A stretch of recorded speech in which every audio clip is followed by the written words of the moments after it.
अस्सलामुअलैकुम, आप देख रहे हैं डॉन न्यूज और मैं हूं तलहा आलमगीर। हेडलाइंस आपने देखी, हम खबर शामिल करेंगे। माइक्रोसॉफ्ट के बानी बिल गेट्स पाकिस्तान पहुंच गए हैं। सदर मुमलिकत डॉक्टर आरिफ अलवी और वजीर आजम इमरान खान से मुलाकातें करेंगे।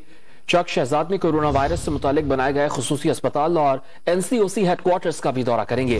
बिल गेट्स आज शाम को वापस चले जाएंगे। माइक्रोसॉफ्ट के बानी बिल गेट्स पाकिस्तान पहुंच गए हैं। सदर मुमलिकत डॉक्टर आरिफ अलवी और वजीर आजम इमरान खान से मुलाकातें करेंगे। चक शहजाद में कोरोना वायरस से मुतालिक बनाए गए खुसूसी अस्पताल और NCOC हेडक्वार्टर्स का भी दौरा करेंगे। बिल गेट्स आज शाम को वापस चले जाएंगे। माइक्रोसॉफ्ट के बानी बिल गेट्स पाकिस्तान पहुंच गए हैं। सदर मुमलिकत डॉक्टर आरिफ अलवी और वजीर आजम इमरान खान से मुलाकातें करेंगे। चक शहजाद में कोरोना वायरस से मुतालिक बनाए गए खुसूसी अस्पताल और NCOC हेडक्वार्टर्स का भी दौरा करेंगे। बिल गेट्स आज शाम को वापस चले जाएंगे।